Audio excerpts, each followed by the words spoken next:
دل والوں کی آنکھوں سے ایک دریا بہائے گا۔ قائم ٹی وی کراچی اسٹیشن سے میں آپ کی میزبان بطول زہرا مخصوصی 28 سفر جناب امام حسن مجتبیٰ کی شہادت اور رحلت جناب رسول خدا کے حوالے سے پروگرام لے کر حاضر خدمت ہوں۔ میرے ساتھ ہماری مہمان شاعر اہل بیت معروف اسکالر جناب ڈاکٹر ثروت عسکری صاحبہ تشریف رکھتی ہیں۔ السلام علیکم۔ وعلیکم السلام۔ آج مخصوصی امام حسن اور مخصوصی رسول خدا کے حوالے سے ہمارا پروگرام ہے۔ آپا تو ہم آپ سے پہلا سوال کریں گے، امام حسن مجتبیٰ کی شخصیت، عظیم شخصیت کے بارے میں ہمارے ناظرین کو بتائیے۔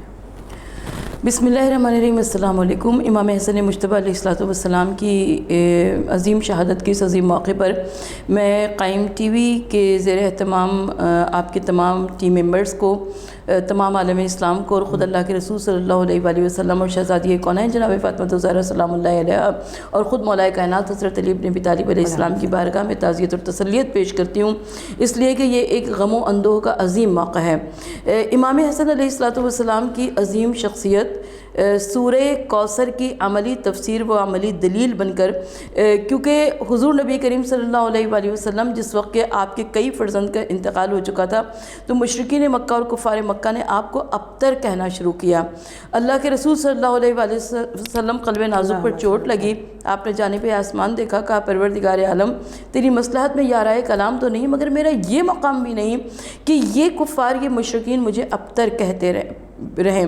اللہ رب العزت نے قلب محمد مصطفیٰ پر قرآن مجید کی اس مختصر ترین سورہ یعنی سورہ کوثر کا نزول فرمایا اور کہا کہ اے محمد ہم نے آپ کو کوثر عطا کیا اور آپ کا دشمن ابتر رہے گا، یعنی یہ قرآنی فیصلہ ہو گیا۔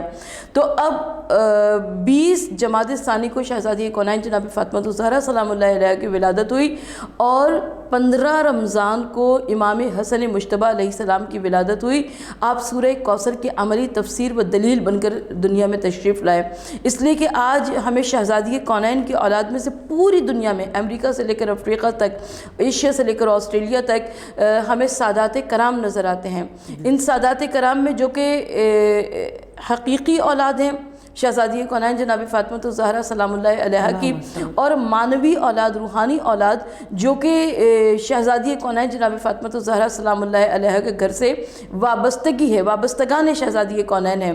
تو اور یہ اولاد بھی دو طریقے سے ہے، یعنی ایک کوالٹی کے اعتبار سے جو پوری دنیا میں پھیلے ہوئے ہیں اور دوسرے کوانٹیٹی کے اعتبار سے آج بھی ایک فرزند فاطمہ زہرا کا موجود ہے، یعنی جن کا نام بھی نام محمد ہے، جن کا دین بھی دین محمد ہے، جن کا قرآن بھی قرآن محمد ہے، جن کا اسلام بھی اسلام محمد ہے، جن کا حسب بھی حسب محمد ہے، جن کا نسب بھی نسب محمد، جن کی شریعت شریعت محمد، جن کا کردار کردار محمد، اور جن کی گفتار اور جن کی رفتار رفتار محمد مصطفیٰ صلی اللہ علیہ وآلہ وسلم ہے۔ تو امام حسن مجتبیٰ علیہ السلام کی ولادت ہوئی شہزادی کونین کے گھرانے میں، اور روایت یہ کہتی ہے کہ آپ کی ولادت سے خانہ عصمت و امامت میں اس عظیم رسم کی بنیاد پڑی جسے ہم رسم عقیقہ کہتے ہیں۔ حضور نبی کریم صلی اللہ علیہ وآلہ وسلم نے شہزادی کونین کے اس فرزند کا نام تجویز فرمایا، آپ کے رسم عقیقہ کو جاری فرمایا، اور آپ کو جب سفید پارچے میں لپیٹ کر اللہ کے رسول صلی اللہ علیہ وآلہ وسلم کی آغوش میں دیا تو حضور نبی کریم صلی اللہ علیہ وآلہ وسلم نے سینے سے بھی لگایا، بوسہ بھی دیا اپنے اس بڑے نواسے کو۔ اس بڑے نواسے کی منزلت کو سمجھنے کی کوشش کیجئے، اس لیے کہ جوانان جنت کے سرداروں میں سے ایک سردار امام حسن مجتبیٰ علیہ السلام ہے۔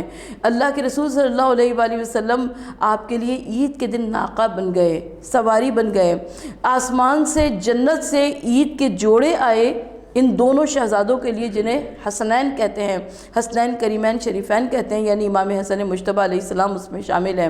اس طریقے سے جتنی بھی مناقب، جتنے بھی فضائل ہمیں نظر آتے ہیں ان جوانان جنت کے سرداروں میں، اس میں یہ دونوں شہزادے شریک ہیں ایک دوسرے کے، یعنی امام حسن علیہ السلام اور امام حسین علیہ السلام۔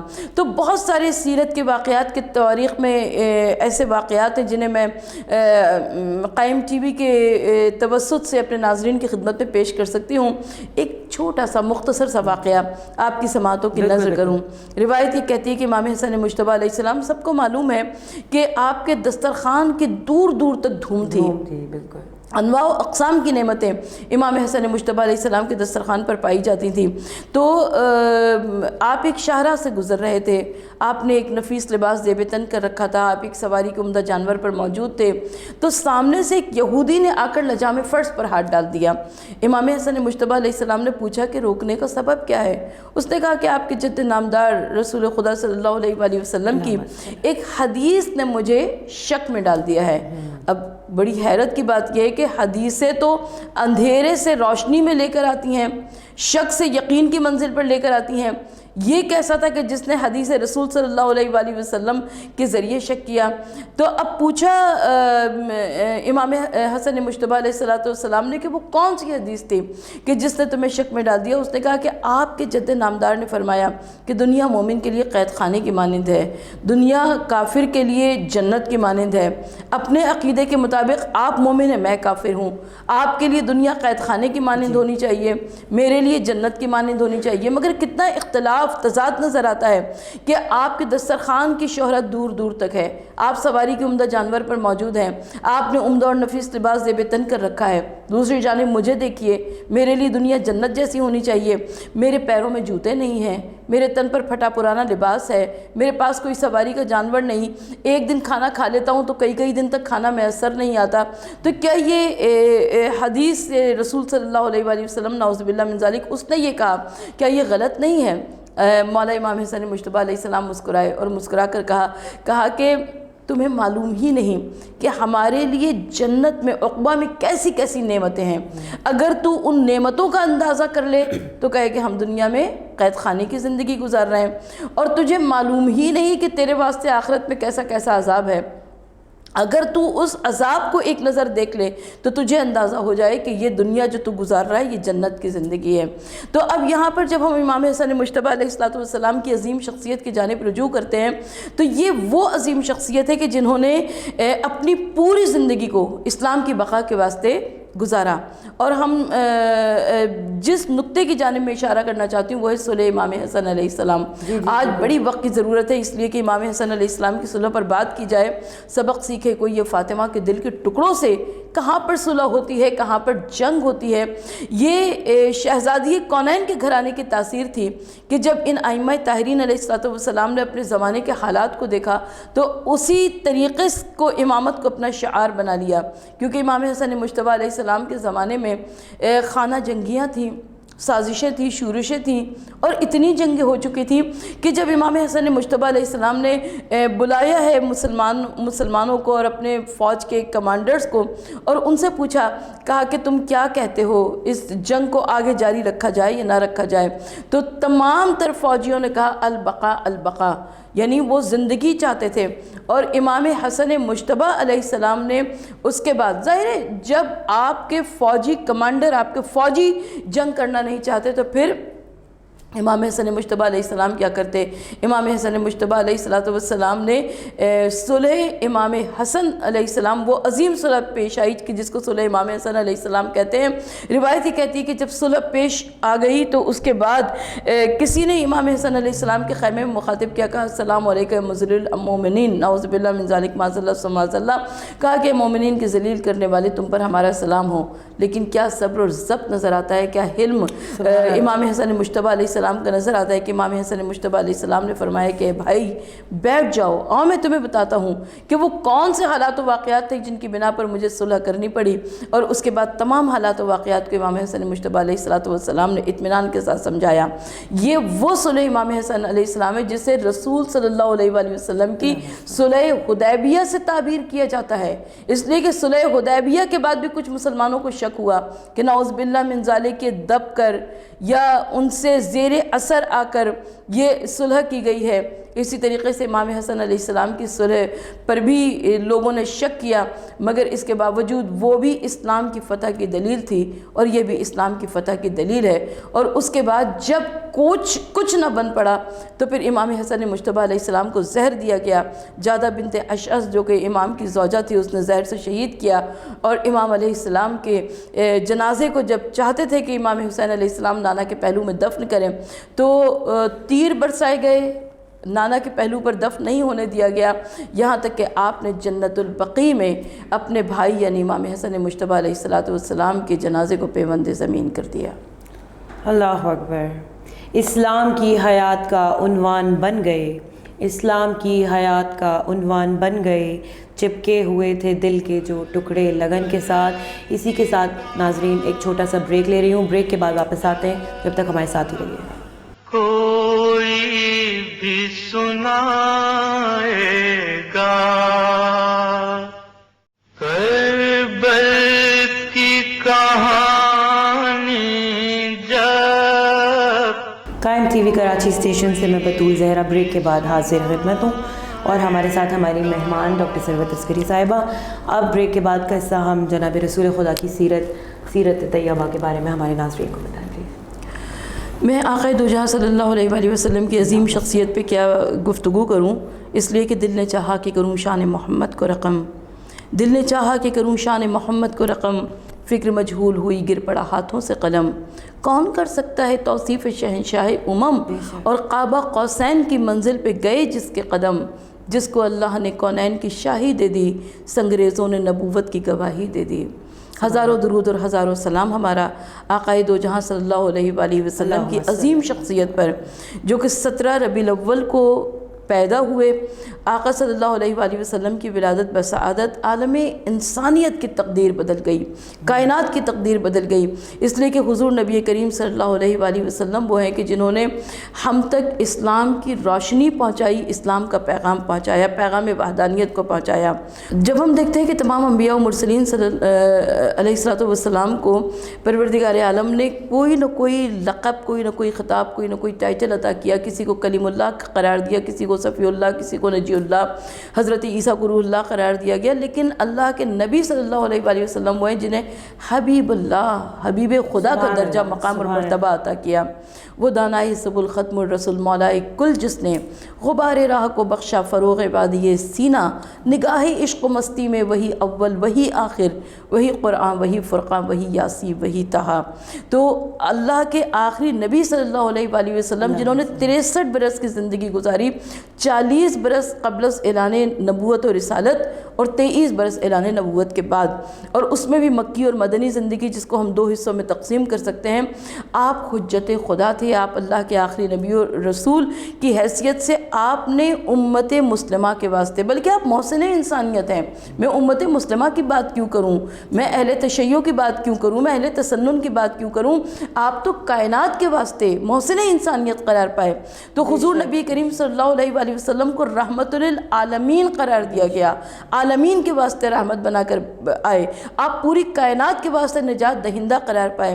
حضور نبی کریم صلی اللہ علیہ وآلہ وسلم کی عظیم شخصیت، کیونکہ خاتم النبیین و مرسلین ہے، فیصلہ کیا جا چکا ہے کہ اب کوئی نیا نبی نہیں آئے گا، کوئی نئی شریعت نہیں آئے گی، قرآن کے بعد کوئی مزید الہامی کتاب نہیں آئے گی، تو لہٰذا شریعت مصطفیٰ صلی اللہ علیہ وآلہ وسلم قیام قیامت تک کے واسطے ہے، آپ کی تعلیمات قیام قیامت تک کے واسطے ہیں، آپ کی عظیم شخصیت۔ تو جب ہم آقا صلی اللہ علیہ وآلہ وسلم کی عظیم سیرت پر بات کرتے ہیں تو میں کس انداز سے بات کروں، کس طریقے سے بات کروں، میرے لیے سمجھنا بہت دشوار ہے، اس لیے کہ حضور نبی کریم صلی اللہ علیہ وآلہ وسلم، میں آقا صلی اللہ علیہ وآلہ وسلم کی جب عظیم شخصیت پہ بات کرتی ہوں، اگر اعلان رسالت سے پہلے بات کریں تو وہ صادق اور امین کہلاتے ہیں۔ مکے کی سرزمین پر لوگ آپ کے اخلاق حسنہ کی قسمیں کھایا کرتے تھے، آپ کی دیانت، آپ کی شرافت، آپ کی نجابت کی قسمیں کھایا کرتے تھے، اور جب آپ صلی اللہ علیہ وآلہ وسلم نے اعلان رسالت فرما دیا تو اب قرآن مجید میں پروردگار عالم آپ کی قسمیں کھا رہا ہے۔ کبھی یا ایھا المزمل کہہ کر مخاطب کیا گیا، کبھی مدثر کہہ کر مخاطب کیا گیا، کبھی یاسین کہہ کر مخاطب کیا گیا، کبھی طٰہٰ کہہ کر مخاطب کیا گیا، اور حضور نبی کریم صلی اللہ علیہ وآلہ وسلم کی عظیم شخصیت کو کائنات کے سامنے بیان کیا گیا۔ سبحان اللہ، بہت بہترین۔ حالانکہ اس وقت ہمارے پاس وقت نہیں ہے، اور ہم رسول اللہ کی شان ایسی ہے کہ اس پہ باقاعدہ پورا پروگرام ہونا چاہیے۔ رحلت رسول خدا آج مخصوص 28 سفر، تو رحلت رسول خدا کے حوالے سے آپ ہمیں بتائیے پلیز۔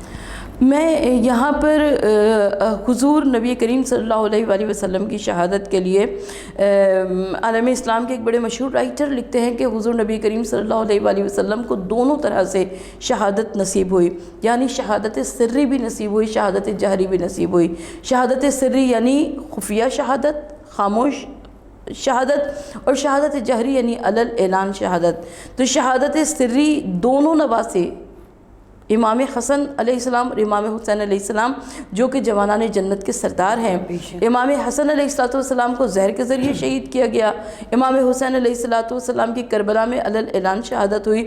تو اب اگر دونوں شہادتیں اللہ کے رسول صلی اللہ علیہ وآلہ وسلم کی شہادتیں ہیں، تو پھر دونوں کے قاتل بھی اللہ کے رسول صلی اللہ علیہ وآلہ وسلم کے قاتل قرار پائیں گے۔ آج بڑی وقت کی ضرورت ہے کہ ہم اللہ کے رسول صلی اللہ علیہ وآلہ وسلم کا ذکر کریں، ان کے دونوں نواسوں کی شہادت کا ذکر کریں، اس لیے کہ جب شہادت کا ذکر آئے گا تو قاتل کا بھی نام آئے گا، اور عشق قاتل سے بھی، مقتول سے یارانہ بھی، سچ بتا کس سے محبت کا صلہ مانگے گا۔ اس لیے کہ حضور نبی کریم، ویسے تو ساری ہی امت ہے، سب کلمہ گو مسلمان ہیں، لیکن آقا صلی اللہ علیہ وآلہ وسلم کی جو علل اعلان بالخصوص محبت اپنے نواسوں کے ذریعے تھی، ان نواسوں کی محبت، ان نواسوں کی زندگی اور ان نواسوں کی شہادت حضور نبی کریم صلی اللہ علیہ وآلہ وسلم کی اپنی زندگی کا آئینہ ہے۔ میں آج رحلت پیغمبر صلی اللہ علیہ وآلہ وسلم پر قائم ٹی وی کے زیر اہتمام تمام امت مسلمہ کی خدمت میں تعزیت اور تسلیت پیش کرتے ہوئے یہ بات ضرور عرض کرنا چاہتی ہوں کہ حضور نبی کریم صلی اللہ علیہ وآلہ وسلم کی ذات گرامی کے ساتھ ساتھ ایک ایسی ذات وابستہ تھی جنہیں شہزادی کونین جناب فاطمہ زہرا کہتے ہیں۔ جب بھی رحلت پیغمبر کی بات آتی ہے شہزادی کونین کا ذکر آتا ہے، جب بھی سرکار کی وصیتیں یاد آتی ہیں شہزادی کونین کا ذکر آتا ہے، اور جب بھی حضور نبی کریم صلی اللہ علیہ وآلہ وسلم کی عظیم شہادت کا تذکرہ آتا ہے تو شہزادی کونین، تواریخ میں اختلاف ہے، کوئی کہتا ہے کہ 90 یوم کے بعد شہادت ہوئی، کوئی کہتا ہے کہ 75 یوم کے بعد شہادت ہوئی، کوئی کہتا ہے 6 مہینے کے بعد شہزادی کونین جناب فاطمہ زہرا سلام اللہ علیہ کی شہادت ہوئی۔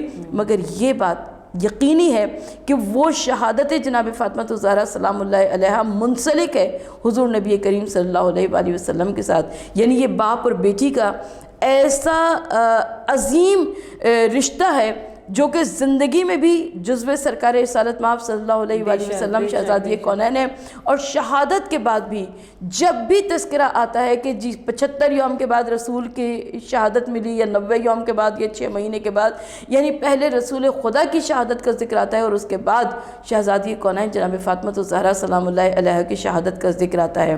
حضور نبی کریم صلی اللہ علیہ وآلہ وسلم نے اپنی زندگی میں حیات طیبہ میں واقعات کربلا کو بیان فرما دیا تھا۔